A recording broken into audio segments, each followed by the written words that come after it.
And we're live on Habit Finder, the OgMent YouTube page, and in just a few moments on the OgMent Facebook page. It's great to be back with everybody. Thank you all for allowing me to take last week off and be with the fam, with Ramona down in Mexico. Oh, what a great experience that we had. We'll give everybody just a moment to join us this morning since we weren't with you last week.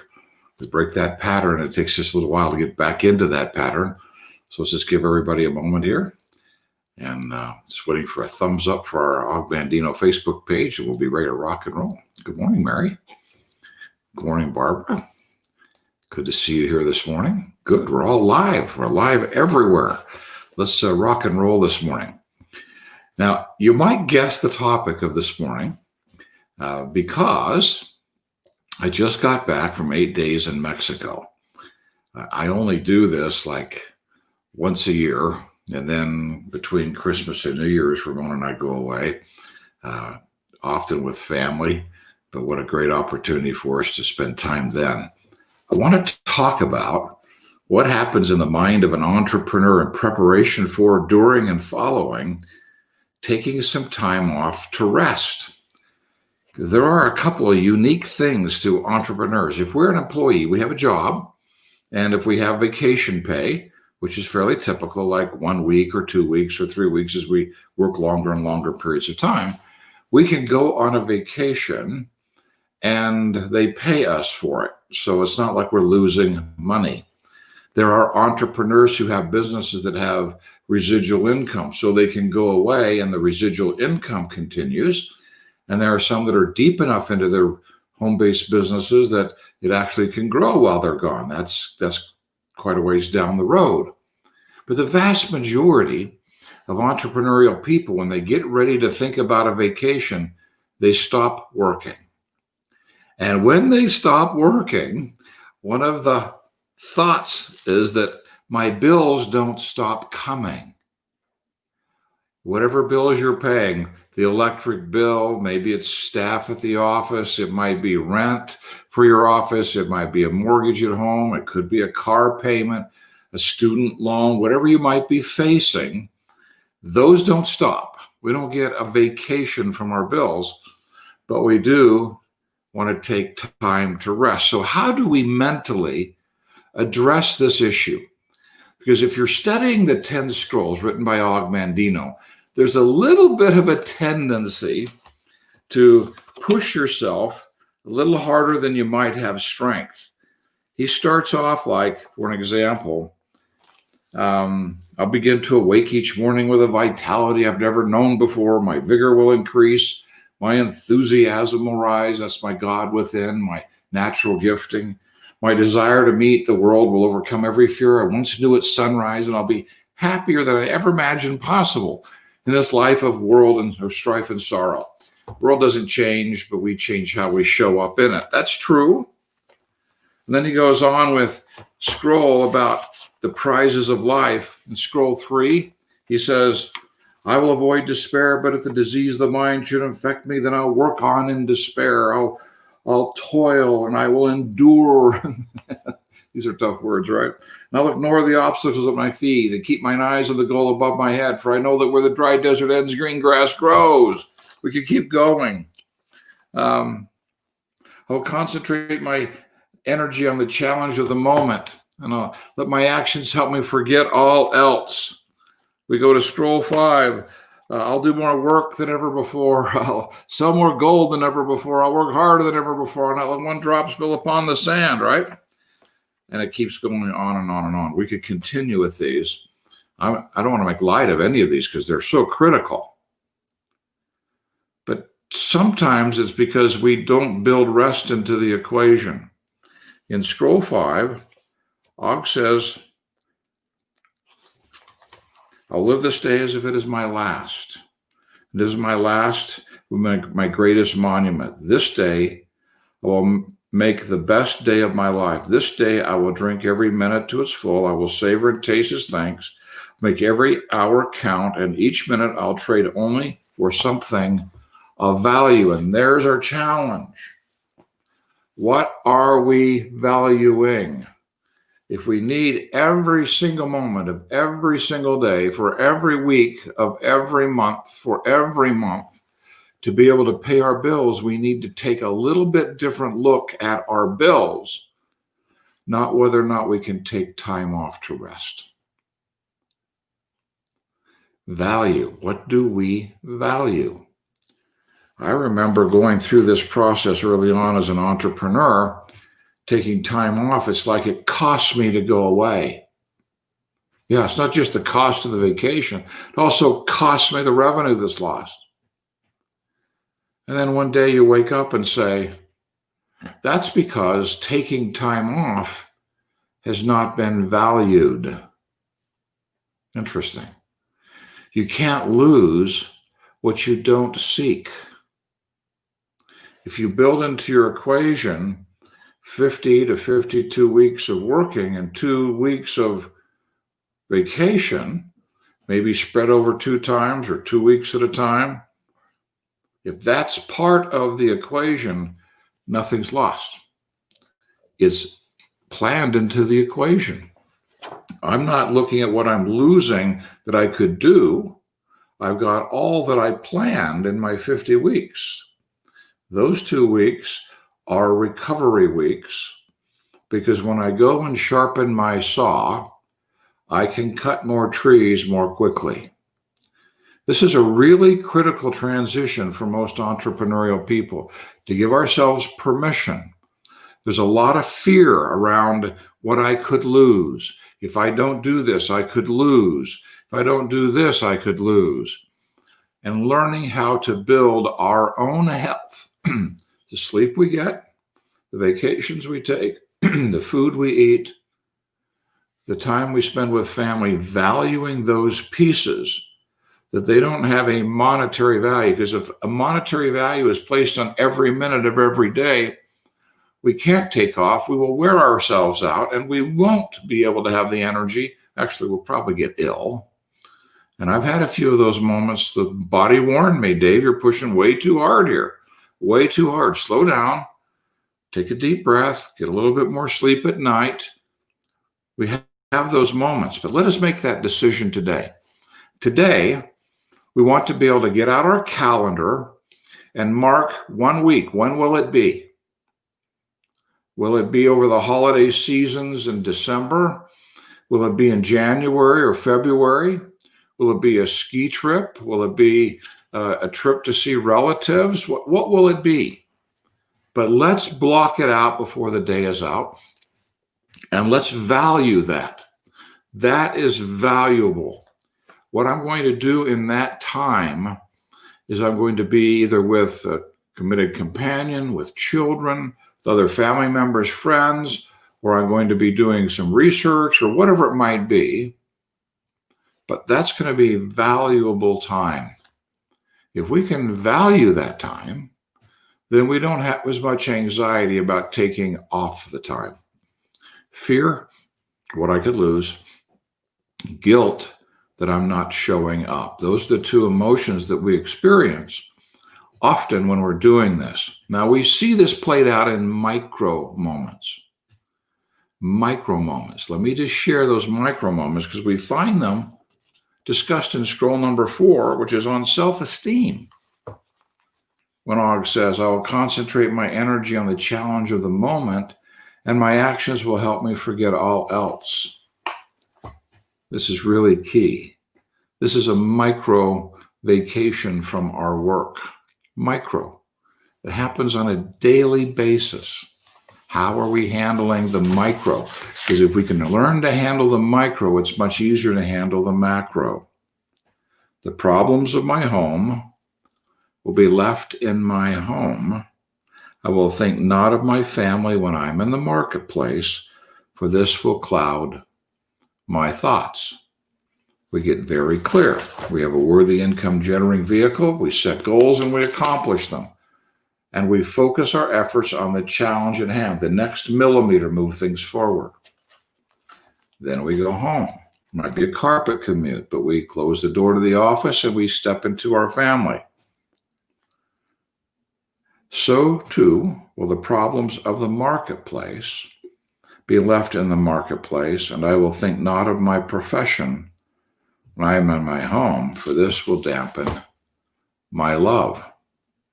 Often we go home and we're tugged by those notifications on our telephone, right? Somebody's sending us a question or get a text message, or we're just constantly going like this all the time, sitting totally present with those that we love. Our love, they can feel that we are not fully present.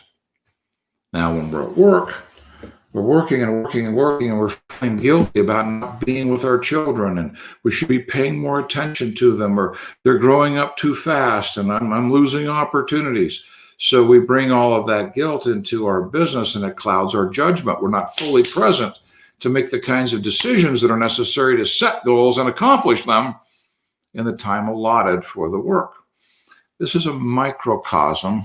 This is a beautiful example of our work and our home, our work and our vacation. If we can't take an evening off without feeling uncomfortable, guilty, we've got to check on everything. We've got to make sure everything is okay. Oh my goodness, I need to get back to that person immediately, right in the middle of a game with a child. Just give me a second here. Okay, I'll be right back. Just one moment. The famous finger, just a second. That dampens our love. Now we go on vacation. Do we do likewise? Do we bring the challenges of our office or business on our vacation? I just spent a week practicing this principle. It was incredible. Was there an emergency? There was on Friday. I took 10 minutes and helped resolve it. That was it. Did it tug on me a little bit occasionally? Oh yeah, it will. But there's a consciousness in that moment of saying, I am totally here with Ramona. We are totally resting and relaxing. And the more I can get to that space and really be rested, the more capable I can come back and serve all of these wonderful people as a coach, as a speaker, as a writer, whatever it might be.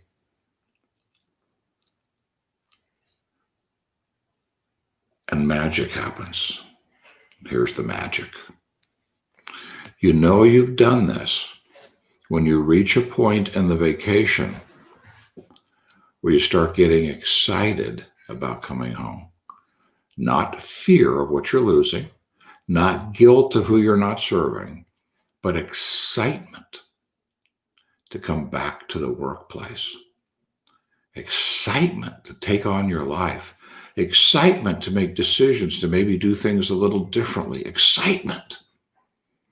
I started feeling excitement. We left on Friday morning, here on Thursday night, stayed at a hotel, got on a plane and flew out. But Friday, we came back at 1:30 Sunday morning. But about Thursday afternoon, I started to get excited. Well, it made Thursday afternoon and Friday really fun. We had one of the best days in the ocean on Friday. It was incredible. It was like a bathtub. And in the swimming pool. And a wonderful dinner that night. A mariachi band singing Sweet Caroline. It was awesome. Just a wonderful evening. Saturday was a fun day as we went shopping in the morning for the last few things that we needed before we started working our way to the airport at 3 o'clock. And then we traveled from that point forward. I listened to a great book all the way home. It was incredible. And was rejuvenated, even at 1:30 in the morning when we arrived, and went to sleep by 2 o'clock and woke up the next morning early, ready to take on life. It was exciting. I'm just sharing this with you because that's the evidence. When you can separate your business from your vacation, from your personal life, no guilt and no fear, you can reach a point of rejuvenation. And rejuvenation comes with excitement. Then you come back ready to take on life. may we choose that week today. Before I go to bed tonight, Ramona and I will have that next week on the calendar. And we will know where we're going. Where are you going? It doesn't need to be expensive. It just needs to be scheduled. And how do I pay for it? Someone might say. Well, that's why we set goals and accomplish them, so that we can fund these dreams.